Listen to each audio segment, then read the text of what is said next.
श्री प्रिया जी की अनंत महती कृपा से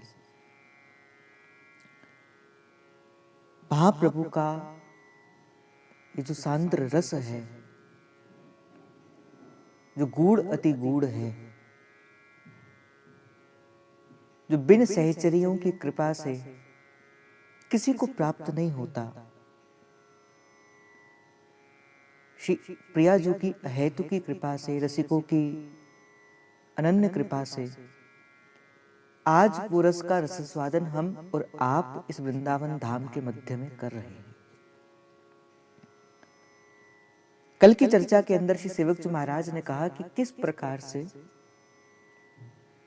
एक जीव इस मार्ग में अपना पहला पग धरता है। इस बात की चर्चा करते हुए कल सत्संग में निवेदन किया गया कि श्री प्रियाजू तक अगर कोई आपको लेकर जाएगा तो जो हाथ आपका पकड़कर श्री प्रियाजू तक लेकर जाएगा तो वो श्री कृष्ण का हाथ होगा, वो ठाकुर जी का हाथ होगा, वो प्रियतम का हाथ होगा। सबके जीवन के अंदर सबसे पहले अगर किसी का आगमन होता है तो ठाकुर जी का आगमन होता है, और ठाकुर जी जिसके हृदय को श्री जी के अनुकूल समझते हैं उस हृदय को श्री लाडली जी के चरणों में समर्पित कर देते हैं। यहां तक की चर्चा कल के सत्र के भीतर श्री प्रिया जी ने कृपा करके प्रदान करी। सेवक जी महाराज ने कहा कि इस धर्म पर चलने के लिए सर्वप्रथम सबसे पहले सुख मुख वचन जो वचन सुनावहूं तब श्री हरिवंश सुनाम कहावहूं, कि सर्वप्रथम आपको क्या करना है, सुख मुख वचन इसे श्रवण करना है। अर्थात श्री भागवत जी के पठन की आज्ञा जो है वो सेवक जी महाराज ने हमें प्रदान करी है। और कल इसी बात का निवेदन करते हुए आपको कहा गया कि किस प्रकार से, कौन से भाव से श्री भागवत जी का प्रणयन आपको करना है, उसे आपको श्रवण करना है। एक बड़े प्यारे रसिक हुए हैं जिनका नाम है भगवत रसिक देव जी महाराज।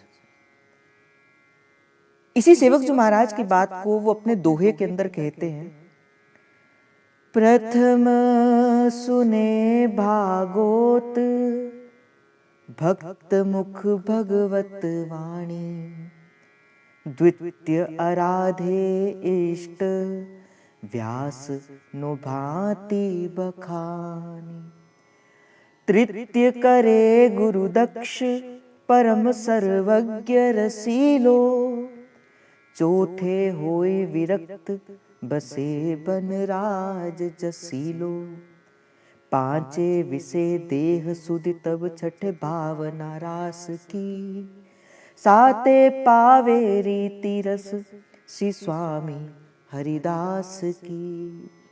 बड़े प्यारे संत हुए श्री भगवत रसिक देव जी महाराज। कहते जो निकुंज की उपासना है, इस निकुंज की उपासना में प्रवेश करने के लिए प्रथम सुने भागवत, सबसे पहले क्या करना है, भागवत जी को श्रवण करना है। इसकी आज्ञा सब रसिक सब संत जो है वो प्रदान करते। प्रथम सुनो भागवत भक्त मुख भगवत वाणी। और किसके मुख से ये भागवत जी की कथा सुननी चाहिए, बोले जो भक्त है, बोले भक्त के मुख से इस कथा को हमें सबसे पहले क्या करना है, श्रवण करना है। प्रथम सुनो भागवत भक्त मुख भगवत वाणी। और भागवत जी की कृपा से जो व्यास जी जिस भाव से आपको भागवत जी को श्रवण कराएं, द्वितीय आराधे इष्ट व्यास नो भांति बखानी। व्यास जी अर्थात जो भागवत जी का जो आपको श्रवण करा रहे हैं, जिस प्रकार की भक्ति उन्होंने श्रीमद् भागवत आपको सिखाती है, श्रवणम विष्णुपाद सेवनम, अनेक प्रकार की नवदा भक्ति जो है जो भागवत जी आपको सिखाती है, द्वितीय आराधे इष्ट, श्री भागवत जी की कृपा से आपकी अपने इष्ट के ऊपर उस प्रतीति जगेगी और इष्ट की आराधना आपको करनी है। द्वितीय आराधे इष्ट व्यास नो भांति बखानी। किस प्रकार से अपने इष्ट का ध्यान करना है, बोले जैसा भागवत आपको सिखाती है। देखो भागवत जी में जो प्रेम की आचार्य है वो कौन है? वो गोपी है।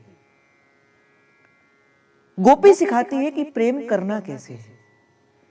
जब उद्धव जी गोपियों से मिलने के लिए आए तो उद्धव जी गोपियों से ज्ञान प्रदान करने के लिए आए थे कि हम तुम्हें ज्ञान देंगे, हम तुम्हें ज्ञान देंगे कि तुम क्या करोगी? वो श्री कृष्ण को भूल जाओगी। पर जब गोपियों के उस भाव की दर्शन जो है जब उद्धव जी महाराज ने किया तो कहा कि गोपी जैसा तो इस संसार में कोई है ही नहीं। और नारद जी महाराज कहते, बोले गोपी प्रेम की ध्वजा। बोले गोपी कौन है? जो प्रेम की ध्वजा है। गोपी के उठने से लेके और उसके रात के सोने तक गोपी सदैव क्या करती है? अपने इष्ट का चिंतन करती है। अर्थात गोपी के इष्ट कौन है? श्री कृष्ण। और गोपी क्या करती रहती? बोले सदा अपने श्री कृष्ण के चिंतन में लगी रहती है। बोले ऐसा ही गोपी हमें क्या सिखाती है? गोपी ये सिखाती है कि एक रसिक को सदा क्या करना है? सदा प्रिय प्यारी के उस रस की पिपासु बनकर ही रहना है। ये गोपी आचार्य के रूप में हमें सिखाती है, हमें अपने जीवन जीने का ढंग सिखाती है गोपी। क्या ऐसा है कि गोपी कोई व्यवहार नहीं करती? गोपी घर का कार्य भी करती है और गोपी बाहर का व्यवहार भी करती है। पर घर का कार्य करते हुए और बाहर का व्यवहार करते हुए भी जिसकी दृष्टि सदैव श्री कृष्ण के ऊपर रहती है उसे कहा जाता है गोपी। गो, भागवत जी के अंदर एक बात आती है, बोले गो अर्थात इंद्रियां और पी अर्थात पी गई। अर्थात जिसने अपनी प्रत्येक इंद्री को पी लिया। प्रत्येक इंद्री को पीने का अर्थ क्या है? जिसने अपनी प्रत्येक इंद्री ठाकुर जी पर समर्पित कर दी, बोले उसे गोपी कहा जाता है। गोपी कहती है कि अगर मेरे हाथ हैं तो इन हाथों से मैं केवल और केवल ठाकुर जी की सेवा करूं। अगर ये मेरे नेत्र हैं, इन नेत्रों से केवल और केवल मैं अपने श्री कृष्ण का दर्शन करूं। अगर मेरे ये कर्णपुट हैं, इन कर्णपुटों से केवल और केवल मैं ठाकुर जी की उस यश की, उस तोतली भाषा को ही श्रवण करूं।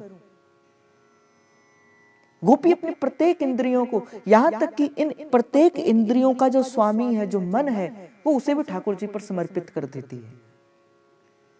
गोपी प्रेम की आचार्य है और गोपी से हमें यही बात सीखनी है कि किस प्रकार से एक रसिक जो है वो सदा श्री युगल का ध्यान जो है वो करता रहे। महाप्रभु तभी तो कहते हैं, महाप्रभु ने भी तो यही आपको ज्ञान दिया कि रसना कटो जो अनुरटो, कि मेरी जो रसना है वो सदैव प्रियाजू के इस नाम का गुणगान करती रहे। निर्खन फुटो नैन शवन फुटो जो अन सुनो बिनु राधा यश भैन। ये गोपी हमें सिखाती है, ये भागवत जी हमें सिखाती है कि किस प्रकार से भक्ति के मार्ग में प्रवेश किया जाता है। चाहे घर का कार्य करते हुए, चाहे बाहर का कार्य करते हुए, हमारी प्रत्येक इंद्रियों में श्री ठाकुर जी का स्मरण बना रहे। इसे ही रसिक कहा जाता है। जो जीव सदा प्रिय प्यारी के स्मरण में बना रहता है उसे ही रसिक कहा जाता है।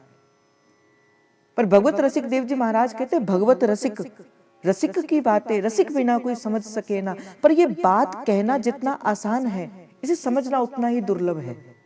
अपनी प्रत्येक इंद्रियों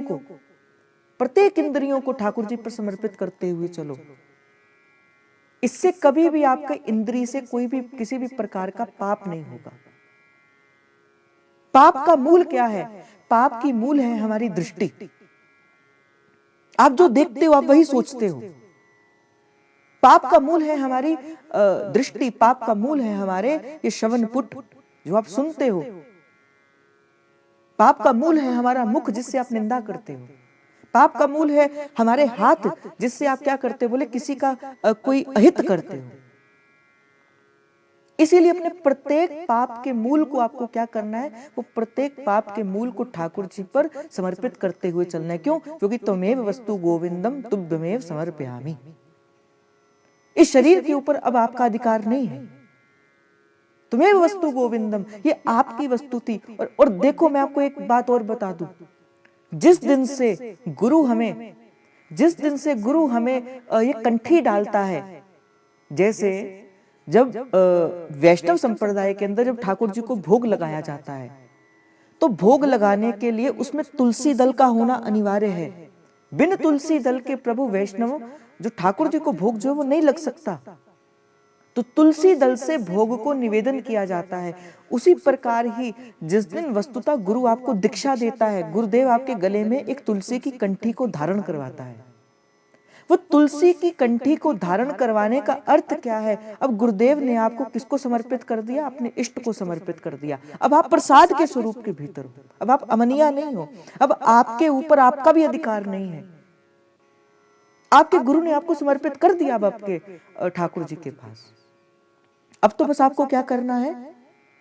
अपनी प्रत्येक इंद्रियों को अपने इष्ट पर समर्पित करते हुए चलना। ये द्वितीय आराधे इष्ट व्यास की भांति बखानी, बोले जैसे गुरु सिखाते हैं, जैसे भागवत सिखाती है, जैसे गोपी सिखाती है, बोले उसी प्रकार ही अपनी भक्ति में अपने इष्ट का ध्यान करना है। इष्ट का ध्यान करना, इष्ट को भजन करना, ये हमें भक्ति करना सिखाती है। आगे चलते हुए श्री भगवत रसिक देव जी कहते, बोले तृतीय करे गुरु दक्ष। बोले ये करने के बाद, सबसे पहले भागवत का श्रवण करने के बाद प्रथम सुने भागवत, फिर कहा द्वितीय आराधे इष्ट, और द्वितीय अर्थात इष्ट की आराधना करने के बाद फिर क्या करना है? बोले तृतीय करे गुरु दक्ष, फिर गुरु से दीक्षा लेनी है। आजकल तो क्या प्रचलन चल गया, अच्छा ये गुरु हमें बड़े अच्छे लगते हैं और जाकर उनसे जाकर क्या कर लो? बोले दीक्षा का निवेदन कर दो। नहीं, ऐसा नहीं करना। सबसे पहले रसरीति को जानो, रसरीति को पहचानो, अपने इष्ट के स्वरूप और इष्ट के स्वभाव को जानो। कैसी है हमारी श्री जी, क्या है उनका स्वभाव, कैसी है उपासना की विधि, इन तीन चीजों का ज्ञान आपको होना चाहिए। सबसे पहला, इष्ट का स्वरूप कैसा है, कैसे हैं हमारे राधा वल्लभ लाल जी, इस बात का ज्ञान आपको होना चाहिए। दूसरी बात, इष्ट का स्वभाव कैसा है, कैसी शिवप्रिया जी को वस्तुएं रुचि हैं और कैसी अरुचि हैं, इष्ट के स्वभाव का ज्ञान आपको होना चाहिए, स्वरूप का ज्ञान, स्वभाव का ज्ञान। और फिर उसके बाद जो है उस इष्ट को प्रसन्न करने की जो उपासना की विधि है, उस विधि का ज्ञान आपको होना चाहिए। जब तक आपको इन तीन बातों का ज्ञान नहीं हो जाता, स्वरूप, स्वभाव और उपासना की विधि, तब तक आप दीक्षा के अधिकारी नहीं हैं। मैं देखता हूं कई लोगों को, जिन्होंने दीक्षा ली है, उनको कई कई समय हो जाता है, और अगर उनसे कहिए कि आप हमें मंगल गान सुनाइए, वो मंगल गान बिना देखे नहीं सुना सकते, वो यमुनाष्टक बिना देखे नहीं सुना सकते, वो राधा वल्लभ लाल जी के स्वरूप को नहीं जानते, वो उपासना की विधि में क्या होता है और क्या नहीं होता है, कौन कौन से उत्सव श्री राधा वल्लभ लाल जी में मनाए जाते हैं, वो नहीं जानते। हमारे आचार्यों के बारे में नहीं जानते, हमारे वाणी के बारे में नहीं जानते, किस उपासना से हमारे राधा वल्लभ लाल जी को सुख मिलता है, उस उपासना की विधि के बारे में नहीं जानते। तो तीन बातों के ज्ञान हुए बिना आपको दीक्षा लेने का अधिकार नहीं है। आप अपने गुरु के ऊपर भार डालोगे, क्यों? क्योंकि आपको उपासना की विधि तो पता ही नहीं है, तो आप अपने इष्ट की सेवा कैसे करोगे? इसीलिए गुरुजन सबसे पहले कहते कि कम से कम 1 से 2 वर्ष के लिए सबसे पहले आपको क्या करना है? 1 से 2 वर्ष के लिए पहले आप सत्संग श्रवण करो। सत्संग श्रवण करने के बाद उस सत्संग की कृपा से आपको उपासना की विधि पता लगेगी, आपको इष्ट का स्वरूप पता लगेगा, आपको इष्ट का स्वभाव पता लगेगा। उसके बाद जब आपको लगे ऐसा कि हाँ, अब मुझे इष्ट के स्वरूप और स्वभाव और उपासना की विधि का पता चल गया, फिर गुरुदेव के पास जाकर तृतीय करे गुरु दक्ष, फिर तृतीय बार आपको क्या करना? बोले गुरु से दीक्षा का निवेदन करना है। फिर भी आवश्यक नहीं है कि आपको दीक्षा मिले कि ना मिले। गुरु दीक्षा मिलना इस संसार में घटी हुई सबसे विचित्र घटना है। और जिस दिन आप अधिकारी जीव हो जाओगे, मैंने एक भी दिन आपसे निवेदन करते हुए कहा था कि जिस दिन कोई जीव अधिकारी हो जाता है, एक पल का विलंब गुरुजन नहीं करते, एक पल से पहले आपको श्री जी के चरणों पर समर्पित कर देते हैं। आप अधिकारी बनिए, आप गुरु को ढूंढने मत निकलिए, आप शिष्य बनिए। जिस दिन आप शिष्य बनेंगे, गुरु किसी ना किसी स्वरूप में, गुरु किसी ना किसी वाणी से, गुरु किसी ना किसी तरह से आपको दीक्षित करने के लिए आ जाएगा। तृतीय करे गुरु दक्ष परम सर्वज्ञ रसीलो। और कैसे गुरु को धारण करना है? ऐसा नहीं कि भाई कि आजकल देख लिया कि किन गुरु के पीछे पीछे जनता अधिक है और हम उनके पीछे चले जाए। ना ना ना भाई, उस गुरु के सबसे पहले ये देखो कि उससे हमारा इष्ट मिलता है कि नहीं मिलता है, उससे हमारा मन मिलता है कि नहीं मिलता है, क्या उसके शब्दों को सुन के हमारे मन की ग्रंथियां टूटती हैं कि नहीं टूटती हैं, क्या जिसके पास जाके हमारा कोई प्रश्न शेष रहता है कि नहीं रहता है। जिसके पास जाकर आपके मन के प्रत्येक प्रश्न का उत्तर हो जाए, उसके भीतर वो गुरु तत्व विराजमान है, जो आपकी अपनी वाणी से, जो अपने वाणी से, जो अपने भाव से, जो आपके अपने वचन से आपको प्रिय प्यारी की ओर कर दे, अर्थात उसके भीतर गुरु तत्व विराजमान है। तो सबसे पहले श्री दुर्दास जी महाराज कहते, बोले किनको गुरु करना, बोले इष्ट मिले, बोले जिसका इष्ट एक है और जिसका मन एक है,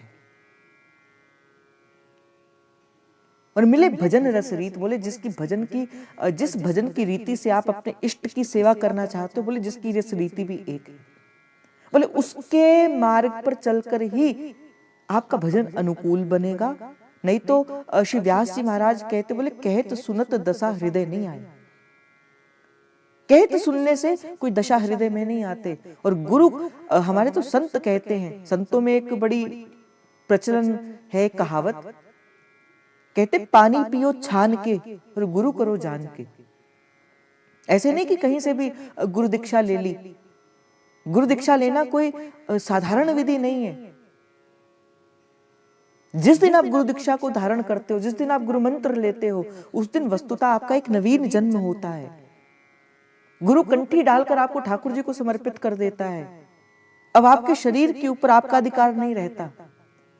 और जो अपने संग जोड़े भाई, वो तो कभी गुरु हो ही नहीं सकता। जो आपके हाथ को पकड़कर ठाकुर जी के हाथ के साथ, श्री जी के हाथ के साथ, श्री युगल दंपति के हाथ के साथ जोड़ दे, बोले वही गुरु हो सकता है। तृप्त करे गुरु दक्ष परम रस सर्वज्ञ रसीलो, चौथे होई विरक्त बसे बनवाज जसीलो। यहाँ पे भगवत रसिक देव जी महाराज कहते, बोले जिस दिन से गुरु दीक्षा आपको प्राप्त होती है, उस दिन से चौथे होई विरक्त। पर यहां से एक बड़ी विचार करने योग्य बात है, कैसी विरक्ति की बात श्री भगवत रसिक देव जी महाराज करते हैं। क्या घर बार को छोड़कर विरक्त बन जाया जाए? कि जिस दायित्व को आपको प्रभु ने सौंपा है, अपनी पति पत्नी के, पुत्रों के प्रति, अपने माता पिता के दायित्व को छोड़कर क्या विरक्त बनना जाए? विरक्त का तात्पर्य क्या होता है? क्या सब कुछ छोड़ने का नाम विरक्ति होती है? ना भाई। तन छाड़िए मन गहे लहे, तासो विरक्त ना कहिए। बोले तन तो आपने छोड़ दिया, मान के चलो आपने घर बार तो छोड़ दिया, और आपका मन सदा उसी वस्तु का चिंतन करने में लगा रहेगा, तो जिस वस्तु का आप चिंतन कर रहे हो, आपको उसके सेवन का ही फल मिलता है। मान के चलो अगर आपने अपना घर छोड़ दिया और अगर आपकी स्मृति अपने घर पर बनी रही, और अगर आपकी स्मृति अपने परिवार पे बनी रही, तो काहे कि आप विरक्त। विरक्ति घर बार छोड़ने का नाम नहीं है। विरक्ति तो संसार के मध्य रहते हुए उससे जो अपनी अहमता ममता लगी है, उसको त्यागने का नाम विरक्ति होती है। विरक्त जीव हो सकता है कि ग्रस्त में रहकर भी कोई बड़ा विरक्त हो। पूज्य भाई जी के जीवन की कथा आती है। पूज्य भाई जी ग्रस्त संत थे, और विरक्तियों के भाव से देखा जाए तो उन जैसा विरक्ति कोई ना। श्री रविदास जी महाराज गृहस्थ संत थे, उन जैसा कोई विरक्त कोई ना। श्री कबीर दास जी महाराज गृहस्थ संत थे, उनके जैसा विरक्त कोई ना। और गुरु नानक देव जी गृहस्थ संत थे, उनके जैसा विरक्त कोई ना। और हमारे महाप्रभु तो गृहस्थ संत हैं, और उनके जैसा विरक्त कोई ना। तो विरक्ति, संसार को छोड़ने को विरक्ति नहीं कहा जाता। यहाँ जो श्री भगवत रसिक, तभी तो कहा भगवत रसिक, रसिक की बातें रसिक बिना कोई समझ सके ना। संतों की बातों में मर्म होते हैं। संतों की बातों में हम क्या करते हैं, संतों की बातों को ऊपर ऊपर से देखकर उसका, जैसे अगर कोई ऐसे ही पढ़े, बोले चौथे हुई विरक्त, तो वो तो पढ़कर ये कहेगा, बोले दीक्षा लेने के बाद हमें तो विरक्त हो जाना चाहिए। पर कैसा विरक्त होना चाहिए? वस्तुतः तो आपको ये चिंतन करने की आवश्यकता है कि कैसा विरक्त आपको होना है। विरक्त होना है कि जहां जहां से मन लगा है। विरक्त होने का अर्थ क्या है? आप उसके बाद विचार करिए, आपका मन कहां कहां से लगा है। कहां कहां से आप संसार को स्पर्श करते हो। विचार से स्पर्श करते हो, अपने किसी संबंध से स्पर्श करते हो, अपने किसी वस्तु से स्पर्श करते हो, अपने धन संपत्ति से आप किसी संसार का स्पर्श करते हो। इस बात को सोचकर और अपने रोग को देखकर फिर उस रोग के निवारण की विधि करना, बोले इसे साधना कहा जाता है। जब तक आपको अपने रोग का पता ही नहीं होगा तो वैद्य कैसे आपके रोग को दूर कर पाएगा।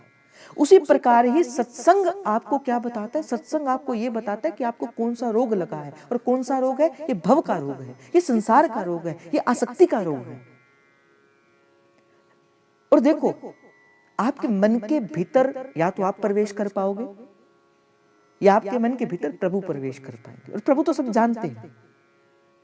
सबसे पहले आज के सत्संग के बाद आप हो सके तो एक प्रसाद लेकर जाना, और हो सके तो सत्संग के बाद थोड़ा सा चिंतन किया करो।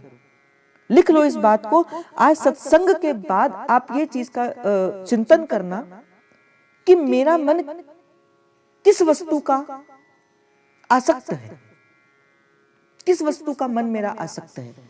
धन का आसक्त है, संबंध का आसक्त है, माता पिता पुत्र पति पत्नी, किसका आसक्त है मेरा मन। और फिर धीरे धीरे देखो, ऐसा नहीं कि जिस दिन आपको रोग का पता लगे उसी दिन से ही रोग दूर हो जाता है, ऐसा नहीं होता। जिस दिन आपको रोग का पता लगता है, फिर जब आप दवा लेने के लिए जाते हो किसी वैद्य के पास, तो वैद्य आपको दवा देता है, और दवा देने के बाद वैद्य क्या कहता है?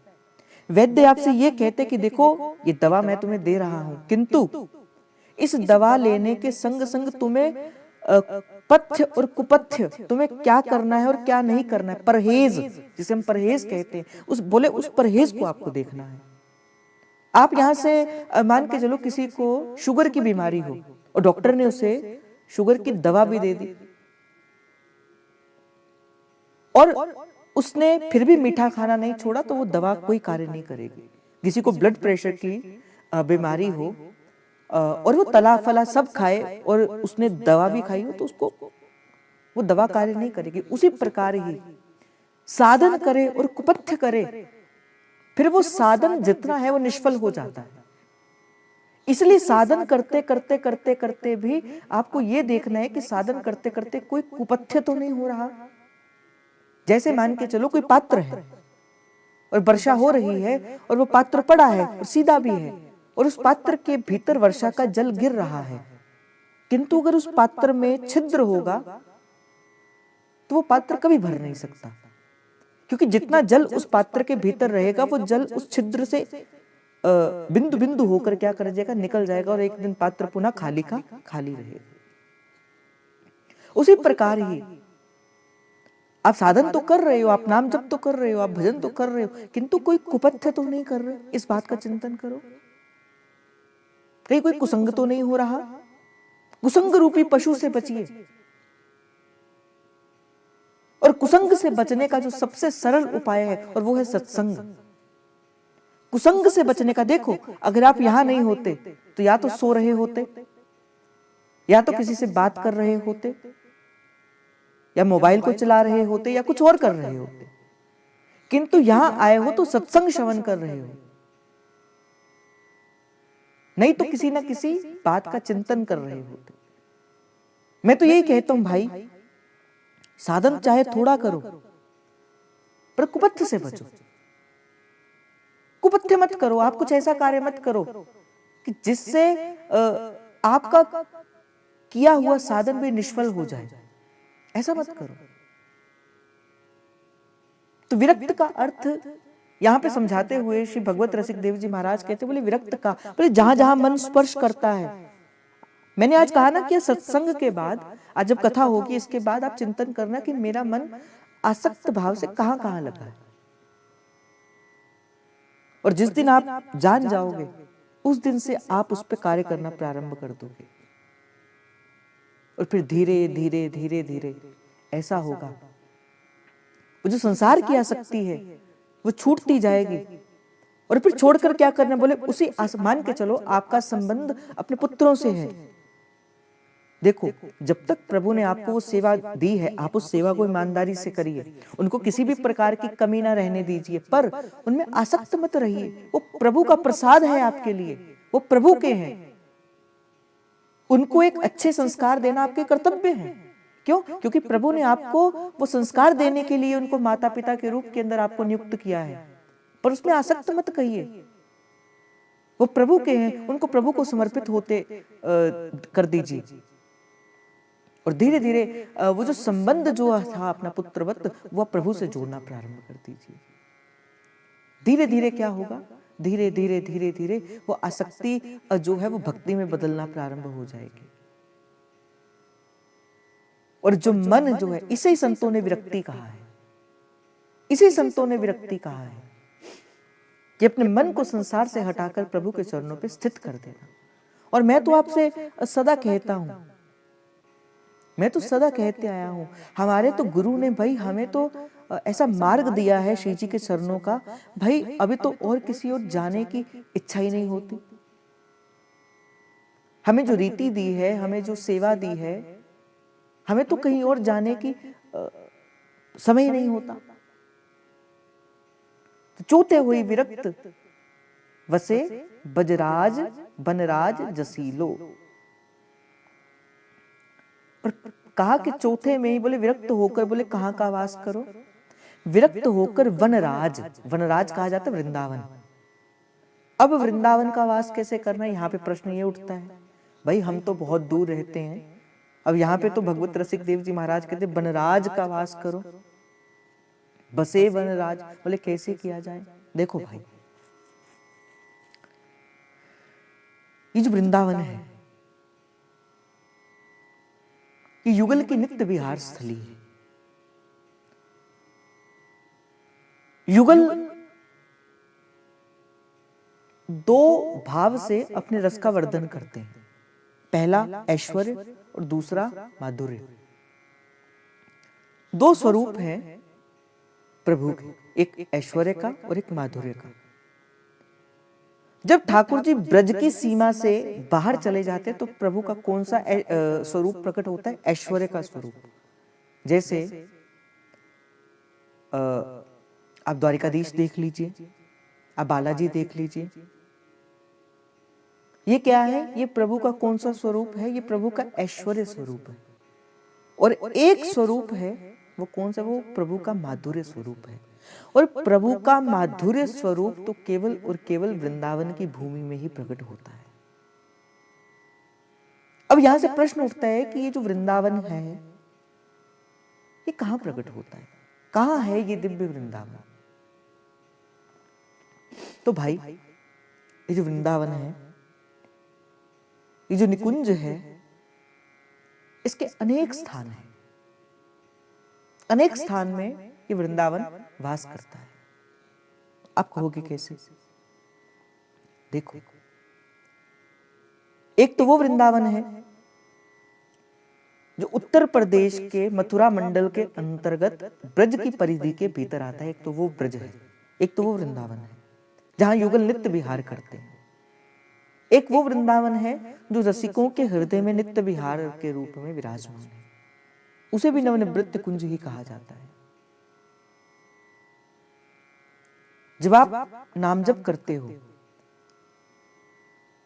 जब आप नाम प्रकट करते हो, जैसे श्री हरिवंश नाम जप करते हो, तो जैसे एक फूल के प्रकट होने से, मान के चलो आपने जल दिया, एक फूल की आपने बेल लगाई, उस फूल को आपने जल दिया, तो क्या फूल के जल देने के बाद जब वो जो बेल है, जब वो फलवती होती है, जब उसमें फूल लगता है, तो वो क्या सीधे फूल लग जाता है क्या? नहीं, सबसे पहले एक बीज अंकुरित होता है, फिर वो बीज धीरे धीरे धीरे धीरे फटता है, फिर उस बीज की थोड़ी थोड़ी पंखुड़ियां आती हैं, फिर धीरे धीरे धीरे धीरे करके वो एक सुंदर फूल का रूप धारण कर लेता है।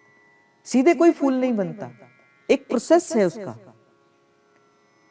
उसी प्रकार ही जब कोई जीव श्री हरिवंश नाम जप करता है, तो जो सबसे पहले प्रोसेस है, जो सबसे पहले जो अंकुरित होता है, वो क्या होता है? वो सबसे पहले जो अंकुरण होना है, वो होना है वृंदावन धाम का। आपके हृदय रूपी कुंज में सबसे पहले वृंदावन की भूमि ही आती है। आप फिर जहां हो, जिस स्थान पे हो, जैसे हो, फिर छाड़ रसिक रसिकनी जू के रस विहार की बात, ना कुछ कहे ना मन चले, फिर आपका मन सदा उस युगल के रस में छका पका पगा रहेगा। जो आप कहते हो ना कि भैया जब हम ठाकुर जी की बात सुनते तो मन से रोना, आंखों से नेत्रों से अश्रुधारा प्रवाहित होती है, अब मन करता है कि सुनते ही जाएं सुनते ही जाएं। वो क्या है भाई? वो यही है जो हृदय रूपी जो कुंज थी ना, वो वृंदावन के अनुकूल हो गई, वो युगल के होने के अनुकूल हो गई। बोले कठोर स्थान पर क्या आप ठाकुर जी को बिठा सकते हो? क्या नहीं बिठा सकते। हमारे युगल इतने कोमल हैं, इतनी सुकोमल हमारी श्री जी हैं कि कठोर स्थान पर तो उनको हम कदापि नहीं बिठा सकते। उसी प्रकार ही सबसे पहले हरिवंश नाम की कृपा से सबसे पहले हमारे हृदय रूपी कुंज में जो प्रकट होता है वो वृंदावन प्रकट होता है। फिर उसके बाद क्या प्रकट होता है? फिर उसके बाद गुरु कृपा से सहचरी वपु प्रकट होती हैं। फिर उनके प्रकट होने के बाद धीरे धीरे युगल उस जीव की हृदय के भीतर जो है वो अपनी अनुभूति करवाते हैं और युगल जो है वो उसके हृदय के ऊपर प्रकट हो जाते हैं। आप देखो रसिकों के पास ना धन है, ना वस्तु है, ना स्थान है, ना कोई संसार के सुख की बात है, किंतु वो फिर भी एक अगम अगोचर से रस में निमग्न रहते हैं। क्या है ऐसा रसिकों के पास? कुछ तो है कि जिस रस में छगे मगे पके वो संसार की प्रत्येक वस्तु का त्याग कर देते हैं। वो क्या है? वो जो हृदय रूपी कुंज के भीतर जो विराजमान वृंदावन है, उसके मध्य में सहचरियों के मध्य में जो युगल है, वो उनके रूप को देखते देखते देखते वो अपना संपूर्ण जीवन उन पर न्यौछावर कर देते हैं। देखो बात बड़ी गंभीर है ये जो मैं आपसे बात कह रहा हूं। जिसके हृदय के भीतर वो युगल क्रीड़ा करते हैं, फिर वो जिस स्थान पे होता है उसके दर्शन करने से ही, उसका दर्शन करने से ही आपको वृंदावन के सुख की अनुभूति होती है, आपको वृंदावन के सुख का फल मिलता है, वृंदावन के वास का फल मिलता है। अनेक संत हैं ऐसे, अनेक संत हैं जिनके हृदय रूपी कुंज में वृंदावन सदा विराजमान रहता है। ये कहा कि बसे वनराज जसीलो, ये जो कहा ना, ये जो भगवत रसिक देव जी महाराज कहते, बोले चौथे होई विरक्त, बोले संसार की विरक्ति को छोड़ो। क्योंकि देखो जब जब आप मन को देखो, जो ठाकुर जी जो विराजमान होंगे ना वो हृदय रूपी कुंज में ही होंगे। या तो ये एक हृदय है, जैसे महाप्रभु ने कहा ना, ये जो एक मन बहुत ठोर कियो कहां सच पायो। या तो ये मन आप संसार की किसी आसक्ति में लगा लो, या ये मन आप ठाकुर जी की भक्ति में लगा लो, और संसार से विरक्त हुए बिना प्रभु की अविचल भक्ति प्राप्त नहीं होती। पर भक्ति जीव को अपने कर्तव्य से अच्युत होना भी नहीं सिखाती, बाहर निकलना भी नहीं सिखाती, ऐसा भी नहीं सिखाती भक्ति। जिस दायित्व में है उस दायित्व का निर्वाह करते हुए बस वो जो आसक्ति के मूल का नाश करना है। सत्संग बस यही चीज कहता है आपको, सत्संग यही सिखाता है आपको, आसक्ति के मूल का नाश हो जाए आपके। और सबसे बड़ी आसक्ति तो भाई किसकी रहती है? सबसे बड़ी आसक्ति तो अपने शरीर की रहती है। मैं सुंदर, मैं ऐसा, मैं वैसा। पर भाई ये तो प्रभु की बड़ी कृपा है कि हाड़ मांस से हमारे शरीर को ढका है। अगर यहीं पर ये हाथ के ऊपर की ये जो चमड़ी है, अगर ये निकल जाए ना, आप अपने हाथ को नहीं देख पाओगे। इतना गंदा, इतना बुरा हमारा शरीर है। तो फिर काहे चीज की आसक्ति? एक बालक होता है, फिर बड़ा होता है, उसके पास बड़ी शक्ति भी होती है, फिर धीरे धीरे धीरे धीरे उसका शरीर शिथिल पड़ना प्रारंभ हो जाता है, दांत गिर जाते हैं, नेत्रों से दिखाई नहीं देता, नाक से सुगंध नहीं आती, कानों से सुनाई नहीं देता, मुख से थूक निकलता है। ये जीव है, बस यही सच्चाई है जीव की।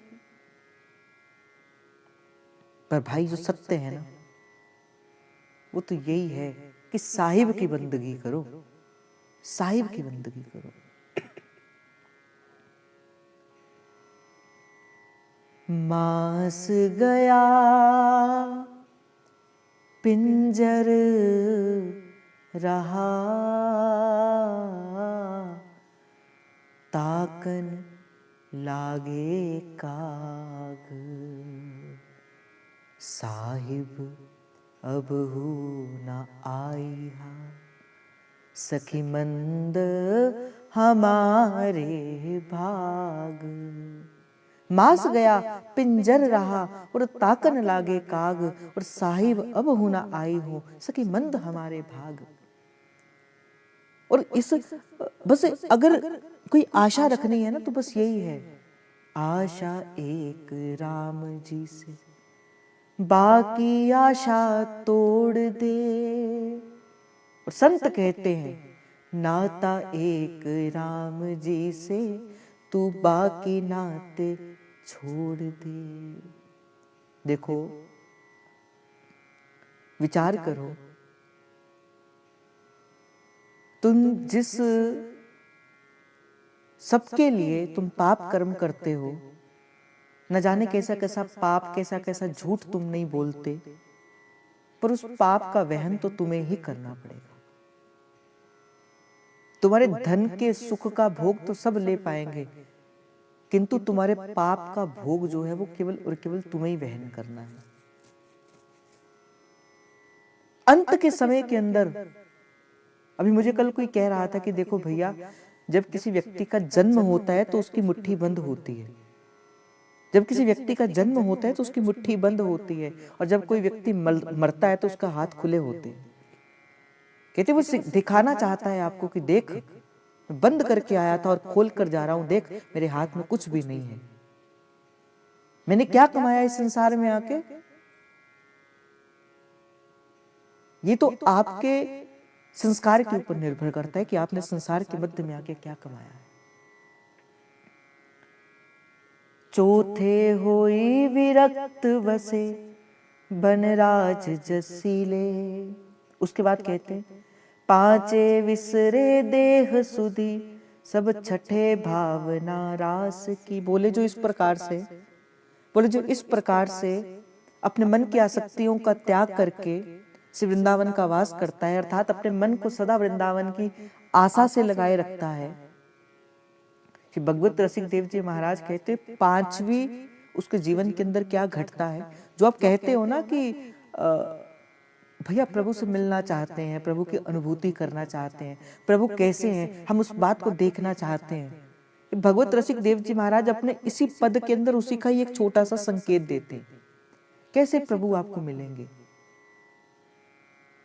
तो कहा मन की विरक्ति को हटाकर वृंदावन का वास करो। और पांचवा क्या होगा, बोले पांचे विसो देह सुधी। बोले जब ऐसे आप अपने जीवन को जियोगे ना, जब आपके हृदय रूपी कुंज के भीतर से युगल सरकार का आगमन हो जाएगा, पांचे विसरे देह सुधी, आपको अपनी देह की सुधी का भी ध्यान नहीं रहेगा। आप पुरुष हो अथवा स्त्री हो, आपको ये भांति भी भूल जाएगी, भूल जाएगा कि आप कौन हो, किस स्थान में हो। होती है ऐसी भी स्थिति। अभी मुझे एक दिन कोई बता रहे थे, एक संत थे, अभी कुछ वर्ष पहले ही उनका शरीर जो है वो शांत हुआ। रामानंदी संत थे। कहते थे कि वो कभी रास लीला नहीं देख पाते थे। कहते थे वो नेत्रों को खोलते थे, सन्मुख युगल सरकार होते थे, और देखकर फिर बेहोश हो जाते थे, फिर उठते थे, फिर युगल सरकार को देखते थे, फिर बेहोश हो जाते थे। ऐसी स्थिति हो जाती है। बोले देह घेह की आसक्ति भी नहीं रहती, देह घेह की भी सुध नहीं रहती। और जिस दिन ऐसा होगा, नाम जप करते करते करते करते आपको पता ही नहीं लगेगा कि कब भोर से सांझ हो गई और कब सांझ से भोर हो गई। आपको पता ही नहीं लगेगा कि नाम जप करते करते करते करते कब सुमेरु पार हो गया। उस दिन समझना कि भाई जो गुरु चाहता है आपको जैसा बनाना, आप वैसा बन रहे हो, अपने भक्ति के मार्ग में आगे बढ़ रहे हो। और जब तक आपको अपने तन की बोध है, जब तक आपको ये लगता है कि भाई मैं पुरुष अथवा स्त्री हूं, तब तक आप सहचरी वपु को पूर्ण रूप से धारण नहीं कर पाओगे। सबसे पहले सहचरी वपु को धारण करने के लिए ये मन की जो आसक्ति है उसको दूर करके अपने मन से विरक्त होना पड़ेगा। फिर पांचों विषय देह सुधी तब छठे भावना रास की। बोले इसी के साथ ही जब देह और घेह की आसक्ति छूट जाएगी, फिर कहां प्रवेश मिलेगा? रास रचो है, रास रचो है यमुना किनारे, महारास रचो है। फिर युगल की कृपा से रास रस में प्रवेश होगा, युगल की नित्य लीला में प्रवेश होगा। यही रस की रीति है, ये गुरुजनों की रीति है। और देह घेह की आसक्ति कैसे दूर होगी? मानसी भावना से दूर होगी। मुझे स्मरण आ रही है एक बड़ी प्यारी घटना। अगर प्रभु से कभी झांकी प्रभु की करना चाहते हो, एक संत थे, महाप्रभु के पड़पोत्र थे, शायद महाप्रभु के पड़पोत्र, नाम था दामोदर वर्ग गोस्वामी जी। सिद्ध संत थे, महाप्रभु का स्वरूप थे।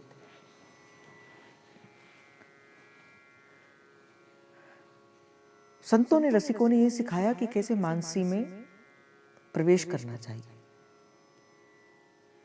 जब कभी प्रभु की अनुभूति होगी, सबसे पहले मानसी से होगी, फिर धीरे धीरे धीरे धीरे वो जो रूप माधुरी है वो आपके नेत्रों का विषय होगी। फिर आप जहां देखोगे वो एक सुंदर सी छवि आपको जो है, जैसे मान के चलो अगर मुझे मानसी के भीतर परमात्मा का ध्यान होगा और मैं सामने दीवार पर ध्यान केंद्रित करके किसी भी वस्तु के ऊपर ध्यान करूंगा, उस स्थान के ऊपर मुझे युगल की आकृति दिखेगी। होता भी है कई बार ऐसे। आप में से कईयों को ऐसा हुआ होगा कि जब आप एक टक नेत्रों को टिकाए हुए किसी स्थान पर देखते हो तो आपको ऐसा लगता है कि वो युगल का कोई स्वरूप है, वो ठाकुर जी का, वो श्री जी का कोई स्वरूप है। पर वो धीरे धीरे एक स्थिति का भाव होता है। तो एक संत थे, दामोदर वर्ग गोस्वामी जी, महाप्रभु के प्रपुत्र थे। मानसी भावना में से युगल को लाड लड़ाया करते थे। एक दिन की बात है कि अपने मानसी सेवा के अंदर विराजमान थे और मानसी सेवा के अंदर उनकी क्या सेवा थी? सारंगी बजाने की। सारंगी बजाने की उनकी सेवा थी। हर सहचरी की श्री नवनिवृत्त निकुंज में कोई ना कोई किसी भी प्रकार की सेवा है। कोई पखावज बजाने की है, किसी की सारंगी बजाने की है, किसी की गाने की है, किसी की पीकदानी लेकर खड़ी होने की है, किसी की सोहनी सेवा की है, किसी की रासमंडल की बुहारी करने की है। प्रत्येक सखी की कोई ना कोई सेवा है। तो उनकी भी सेवा थी, तो उनकी सेवा थी सारंगी बजाने की। अब ठाकुर श्री जी को सारंगी बजाकर सुनाया करते थे। एक दिन क्या हुआ कि मानसी भावना में प्रवेश किया और करते करते करते करते देह घेह की आसक्ति जितनी भी थी वो छूट गई और शरीर शिथिल हो गया और नीचे गिर गए। जब परिकर ने देखा कि गुरुदेव की ऐसी स्थिति हो गई, गुरुदेव की नाड़ी को देखा तो नाड़ी नहीं चल रही थी। क्योंकि जब आप मानसी सेवा में प्रवेश करते हो तो ये जो प्राकृतिक शरीर है वो अप्राकृतिक हो जाता है। अर्थात फिर संसार की जो बातें हैं, फिर प्रकृति का भाव उसके शरीर पर नहीं रहता। जब आप भाव भावना में प्रवेश करते हो, ऐसे ही एक महाप्रभु के एक भक्त हुए हैं, उनका नाम है मोहनदास जी। हाँ, मोहनदास जी पिता पुत्र थे तो वो क्या करते थे, बोले रास मंडली में शिव प्रियाजू का वेश धारण करते थे और कहते थे कि उस रूप में इतना तन्मय हो जाते थे, इतना तन्मय हो जाते थे कि जब उनके विवाह की बात हुई तो उनका शरीर जो है वो क्या हुआ, वो सखी भाव को धारण कर चुका था, पुरुष से बदलकर उनका शरीर स्त्री का बन चुका था। ये तो भावना की बात है। तो महाराज जी का एक दिन कैसा हुआ कि उनके जो शरीर की जो श्वास थी वो रुक गई, वो गिर गए और शरीर की जब शिष्यों ने नाड़ी देखी तो नाड़ी भी नहीं चल रही, श्वास देखा श्वास भी नहीं चल रहा। सबको लगा कि महाराज जी का तो निकुंज गमन हो गया। सब रोने लगे, सब परिवार वालों को बुलाया गया। अब क्या हुआ कि महाराज जी का निकुंज गमन हो गया। ये तो बात पूरे वृंदावन में फैल गई कि महाराज जी तो शरीर छोड़कर श्री जी की सेवा में नित्य लीला में प्रविष्ट हो गए। कहते कि 3.5 घंटे के बाद दामोदर वर्जी जब अपनी मानसी से बाहर निकले और जब होश आया तो देखा कि सब खड़े हैं और सब रो रहे हैं। ये क्या हो गया? डांट दिया सबको कि तुम यहां पे क्यों खड़े हो। तो सबने सारी घटना सुनाई कि महाराज जी आप मानसी करते करते करते करते आपका शरीर शिथिल हो गया, आपकी नाड़ी नहीं चल रही थी, आपके श्वास नहीं चल रहे थे। गुरुदेव ने कहा कोई बात नहीं, किंतु वो जानते थे कि इसके पीछे क्या तथ्य घटा, वो मानसी के भीतर क्या लीला घटी। अब पूछे कैसे गुरुदेव से? गुरुदेव से सीधे सीधे पूछा भी नहीं जा सकता कि वो 3.5 घंटे के लिए आपकी आत्मा कहां पे थी, कहां थे आप? आपके शरीर में तो नहीं थी आत्मा, हमने तो देखी। आपके शरीर में ना श्वास थी, ना आपकी नाड़ी थी, ना आपकी धड़कन थी, कुछ भी नहीं था। वैद्यों ने भी कहा कि शरीर जो है वो प्राण शरीर को छोड़कर चला गया। अब क्या हुआ कि अब कौन पूछे? अब एक दिन की बात है। अब ये घटना कई बार घटती, कई बार गुरुदेव बैठे बैठे कई बार 1 घंटे के लिए, कई बार 2 घंटे के लिए, कई बार आधे दिन के लिए उसी समाधि की अवस्था में पहुंच जाते। एक दिन सब रसिकों ने उनके पुत्र से कहा कि देखो, आप ही हो जो अपने पिताजी से पूछ सकते हो, हम तो नहीं उनसे पूछ सकते कि वो कहां जाते हैं, क्या करते हैं, हम तो नहीं पूछ सकते भावना में। तो एक दिन जब उनके पिता प्रसन्न थे तो पुत्र ने पूछा कि गुरुदेव, पिताजी अगर आप आज्ञा प्रदान करें तो मैं आपसे कुछ पूछना चाहता हूं। गुरुदेव ने कहा हाँ पूछो। कहा मैं ये पूछना चाहता हूं, वो 3.5 घंटे जब पहली बार आपकी समाधि लगी थी, वस्तुतः उस दिन क्या घटना घटी थी, कहां गए थे आप? जैसे इस घटना का स्मरण पूरा श्री गुरुदेव भगवान को हुआ, उनका तो शरीर कंपन होने लगा, आंखों से अश्रुधारा प्रवाहित होने लगी। प्रेम से भरकर कहते कि देखो, मैं मानसी के अंदर श्री जी की सेवा में था, अपने सखी स्वरूप के अंदर से प्यारी जी को सारंगी बजाकर सुना रहा था। हमारी प्यारी जी ने कहा कि आज गायन हम करेंगे और जितने सुर हैं ये तो प्रिया जी के चरणों की नूपुर की ध्वनि से निकले हैं। आप खुद विचार करो, जब श्री जी कोई तान लेंगी तो श्री जी की सुंदर कंठ से निकली हुई वो तान कितनी सुंदर होगी। कहते श्री जी ने एक सुंदर राग की एक तान ली और कहते जैसे ही श्री लाडली जी ने वो तान ली, उस तान को सुनकर उस समय उस मानसी में नवनिवृत्त कुंज में जितनी सहचरियां थी, वो श्री जी की तान को सुनकर उसी समय ही क्या हो गई, उसी समय ही तान को सुनकर बेसुद्ध होकर शरीर उसी नवनिवृत्त निकुंज में गिर गई। अब मैं भी सखी स्वरूप में अपनी मानसी के भीतर था, तो मेरी भी वही स्थिति होगी जो सब स्थितियों जो सभी सहचरियों की हुई। तो कहा फिर 3.5 घंटे के बाद क्या हुआ? बोले जब श्री जी ने देखा कि ये तो सब सहचरियां बेहोश हो गई, अब क्या करें? बोले श्री जी ने एक एक सहचरी को उठाया, मुझे भी उठाया श्री जी ने। मैं जब अपनी उस भावना से उठी तो मैंने श्री जी से कहा कि अब श्री जी, अब मुझे वापस नहीं जाना, अब आप मुझे अपने नवनिवृत्त निकुंज के भीतर ही रख लो, अब मैं वापस नहीं जाना चाहती। श्री जी ने महाप्रभु की ओर देखकर देखा तो महाप्रभु हित सजनी जी के रूप में अपने सखी स्वरूप के अंदर वहां विराजमान थे। तो श्री जी ने महाप्रभु से कहा, कह रे सखी, ये तेरी सखी यहाँ पे नवनिवृत्त कुंज में रहना चाहती है, क्या इनको यहीं पे रख ले? महाप्रभु ने कहा कि प्यारी जू, अभी इन्हें संसार में थोड़े समय के लिए जाने दीजिए। अभी संसार से इनको बहुत कार्य करवाने हैं, अनेक जीवों के लिए इन्हें संसार में हमने भेजा है। ये जो अनेक जीवों पर कृपा करेंगे और अनेक जीवों को नवनिवृत्त निकुंज के साथ जोड़कर फिर अंत समय के अंदर पुनः अपने नवनिवृत्त निकुंज में श्री सखी स्वरूप में विराजमान हो जाएंगे। जी ने कहा ठीक है। बोले ये कहने की बात थी, मेरी समाधि टूटी और मैं आपके सामने पुनः आ गया। तो ये क्या होती है? ये लीला प्रवेश है, लीला प्रवेश है।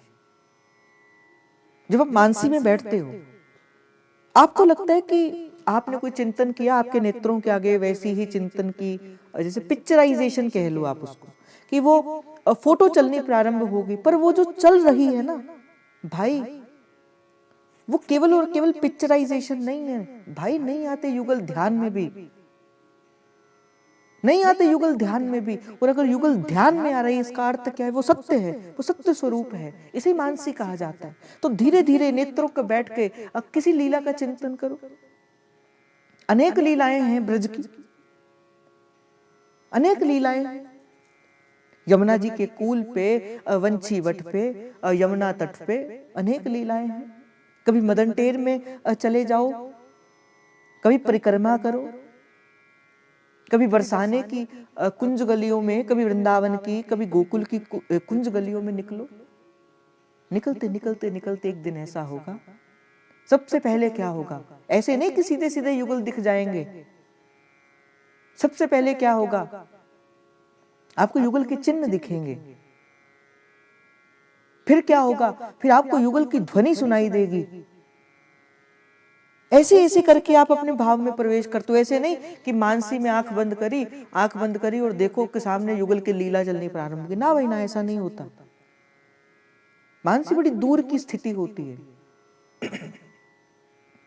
पर धीरे धीरे धीरे धीरे वो चरणों की नूपुर की वो जो ध्वनि आपको सुनाई देगी, वो मुरली की, वो वंशी की वो सुंदर सुंदर ध्वनि आपके कानों में पड़ेगी। वो दिव्य दिव्य, वो सुंदर सुंदर, वो पक्षियों की कलरव ध्वनि आपके कानों में पड़ेगी। वो यमुना जी की बहती हुई वो धारा, वो जो पानी का चलता चलता वो जो कलरव है, वो आपके कानों में पड़ेगा। इससे आपको क्या पता लगेगा कि भाई हाँ, धीरे धीरे मेरा प्रवेश भीतर हो रहा है।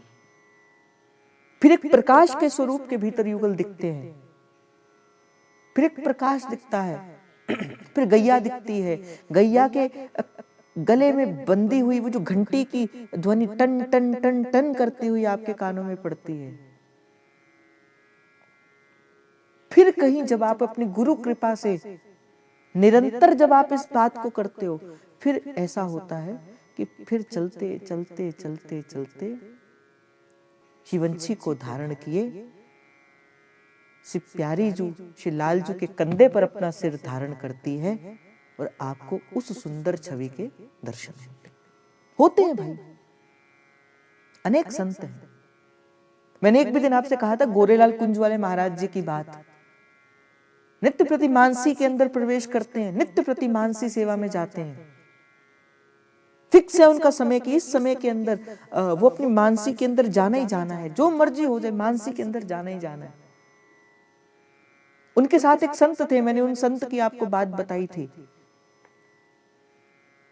कि संत क्या कर रहे थे, हम उनको भोजन प्रसादी पवा रहे थे, तो हम बैठे थे। तो उन्होंने हमें ये बात बताई कि एक दिन ठाकुर बिहारी बिहारनी जी के लिए अमनिया कर रहा था, भोजन प्रसाद बना रहा था मैं। तो क्या हुआ, बाहर से महाराज जी भागते भागते आए और गोरेलाल कुंज के जो ठाकुर जी है बोले उनके अंदर चले गए। बाहर से पर्दा बंद था, बाहर से पर्दा। और कहते जैसे बच्चा रोता है, जैसे बच्चा एक सिसक सिसक कर रोता है, सिसकियां ले लेकर रोता है। बोले ऐसे महाराज जी रोना प्रारंभ कर दिया महाराज जी ने। कहते एक ही दीवार थी हमारे रसोई की और गोरेलाल बिहारनी जी के कुंज महल की, भीतर की एक ही दीवार थी। कहते हम भीतर जा नहीं सकते, पट बाहर से पर्दा है, अंदर महाराज जी हैं और रो रहे हैं महाराज जी, अब भीतर प्रवेश कर नहीं सकते।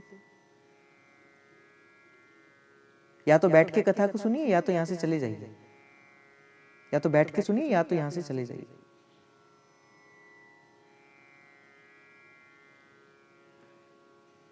श्री प्यारी जी की कृपा से कहते कि जब हमने उस दर्शन को किया कि जब महाराज जी भीतर प्रवेश करने के लिए गए, इस कथा को सुनने का हर कोई अधिकारी नहीं है भाई। पिपासु जन हो तो सत्संग में आओ, क्योंकि निकुंज की रीत है और निकुंज की रीत को मर्यादित होकर ही श्रवण करना है। कोई बैठकर सुन रहा है, कोई लेटकर सुन रहा है। भाई यहाँ पे 2 जन होंगे तो कथा ठीक है, हमें कोई भीड़ इकट्ठी नहीं करनी। मैं यहां से प्रियाजू की बात करने के लिए बैठा हूं, आपको कोई सभ्यता ही नहीं है बैठने की।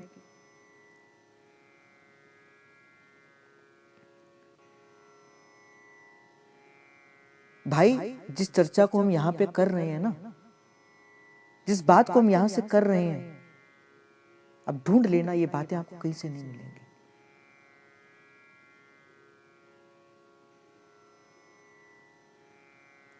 तो कहते कि जैसे महाराज जी ने भीतर प्रवेश किया, मैं रसोई के भीतर था, मैं थोड़ा बुचक्का हो गया कि गुरुदेव इस प्रकार कैसे भीतर प्रवेश किया। और कहते रोने लगे, बहुत रोए बहुत रोए बहुत रोए। और भीतर से क्या हुआ, और बार बार रोकर श्री गोरेलाल बिहारनी जी से कह रहे हैं, हे प्रभु, हे श्री जी मुझे अपना लो, हे श्री जी मुझे अपना लो, हे लाडली जी मुझे अपना लो।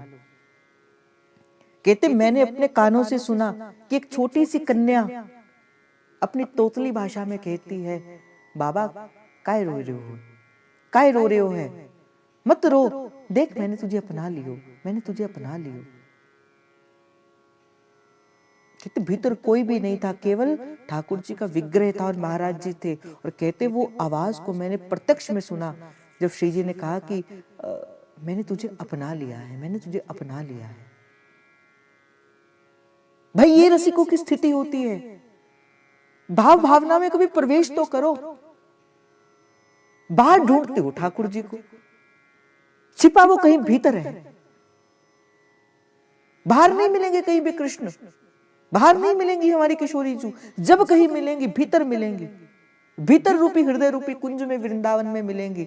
और भीतर प्रवेश करने की विधा सत्संग सिखाता है, मानसी में जाना सत्संग सिखाता है आपको। धीरे धीरे एकांत में हुआ करो। सबसे पहले कुछ समय आपके जीवन के अंदर एकांत का हो। एकांत का अर्थ क्या है, बोले जहां पे एक का भी अंत हो जाए, केवल और केवल युगल है।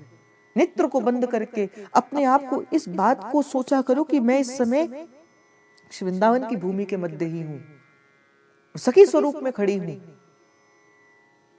जो सेवा आपको रुचती है, आप देखो आपको कौन सी सेवा सी प्रियाजू की सुंदर लगती है, आप इसका विचार करो। गाने की, बजाने की, युगल को शयन कराने की, फूल बींदने की, माला बनाने की, सोहनी करने की, पान पी करने की। आप देखो तो सही, अपने अपने स्वरूप को तो पहचानो। अपने स्वरूप को पहचान के फिर अपनी सेवा में प्रवेश करो। देखना ऐसे युगल की सेवा में आपको आनंद आएगा। भाई बाहर की तो सेवा हमने आपको सिखा दी, ऐसा कर लो, ऐसी आरती कर लो, ऐसी सेवा कर लो, ऐसे पद गायन कर लो, पर ये तो हो गई बाहर की सेवा। यद्यपि ये भी अनिवार्य है, प्रकट सेवा के बिना मानसिक सेवा में अनुराग कभी नहीं बन सकता, ये भी अनिवार्य है। ये सेवा की प्रथम विधि है, पर कहीं ना कहीं तो आपको भीतर भी तो लेकर जाना है। सत्संग की कृपा से आपको भीतर वो देखनी है, जिसकी हम बात कर रहे हैं, वो देखने का विषय है। महाप्रभु ने आज शब्द का प्रयोग किया, चतुरासी जी के भीतर महाप्रभु आज शब्द का प्रयोग करते हैं। बनी वृषभानुनंदिनी आज, आज अति राजत दंपति भोर। तो आज शब्द का प्रयोग क्या है कि युगल नित्य है, युगल नवीन है। वो जितने आज से 5000 वर्ष पूर्व थे उतने आज भी हैं। तभी तो आचार्य चरण ने आज शब्द का प्रयोग किया, कोई और कारण तो नहीं है। तो क्या आज युगल, मैं आपको एक दिन बता रहा था ना कि एक व्यक्ति बड़े पागल से वृंदावन की रज से दूसरित हुए, वृंदावन में केशी घाट पर रहते थे। और रहते कैसे थे, एक वृक्ष के नीचे वैसे ही अपना डेरा लगाकर, अपना आसन लगाकर युगल का भजन करते, ऐसे सोते रहते। पूज्य श्री मलुक पीठ वाले महाराज जी ने कथा सुनाई थी। कहते कि आज तो बड़ी बड़ी कथाएं होनी प्रारंभ हो गई ना, बड़े बड़े स्पीकर, बड़े बड़े ये। तो पहले ऐसी व्यवस्था नहीं होती थी, एक छोटा सा स्पीकर लगा होता था जिसके कारण से बाहर आवाज पहुंचती थी। तो कहते थे कि मेरी कथा थी केशी घाट। तो कथा हुई तो स्पीकर खराब हो गया। जब स्पीकर खराब हो गया तो बाहर से वो व्यक्ति आया, कथा श्रवण करी, कथा की आरती हुई, आरती को सुना और फिर बाहर चले गए। देखो, जब तक कथा के बाद आरती ना हो जाए आपको जाने की आज्ञा नहीं होती, आप ऐसे ही चले जाते हो। पर ये कथा का फल आपको पूर्ण नहीं मिलता, वो कथा छिद्र की भांति निकल जाती है। आपने जब तक युगल की आरती से उसे बांधा नहीं। आरती के बाद ही जाया करो, बिना आरती के मत जाया करो, मर्यादित होकर रहा करो। हमारे गुरुदेव सरकार जब सत्संग करते हैं ना, बीच में से जाने की आज्ञा नहीं होती किसी को भी, ना हिताश्रम में होती है और ना ही केली कुंज में होती है कि अपने मन से आए और अपने मन से चले गए। ना भाई ना, ऐसा नहीं होता। आपका जब मन करता है आप आते हो, आपका जब मन करता है आप चले जाते हो। ना युगल के आने का पता है, ना युगल के जाने का पता है। कोई युगल के बाद आता और युगल से पहले ही चला जाता। क्यों? आप युगल से बड़े हैं क्या? तो आरती हुई और आरती होने के बाद वो चले गए। आरती होने के बाद अब ये नित्य प्रति का क्रम हो गया। 7 दिन की भागवत चली। महाराज जी जान गए कि भाई ये कोई साधारण जीव नहीं है। एक दिन की बात है, बड़ी बारिश हो रही थी। महाराज जी का एक नित्य नियम हुआ करता था, गीत गोविंद की एक अष्टपदी में से एक पदी श्री गोपेश्वर महादेव को सुनाने के लिए जाया करते थे। श्री गोपेश्वर महादेव को सुनाने के लिए अष्टपदी की एक पद जो है वो सुनाने के लिए जाया करते थे। बड़ी बारिश थी, वृंदावन में कोई भी नहीं था। तो कहते महाराज जी के, मैंने वही वृक्ष के नीचे बैठे श्री युगल का ध्यान कर रहे, और पूज्य मलुक पीठ वाले महाराज जी कहते मैं उनके पास गया और महाराज जी से कहा कि आप बताइए आप कौन हैं? कौन हैं आप? कौन हूं मैं? कहते कोई नहीं हो, तुम्हारे सामने ही तो हूं, जैसा हूं वैसा हूं। कहा नहीं, आप कृपा करके बताइए आप कौन हैं। तब उन्होंने बताया कि मेरा शरीर कोलकाता का है और मैं उस समय का मैं पीएचडी होल्डर हूं। तो बोले यहां कैसे आए? बोले युगल की कृपा से यहां पे आए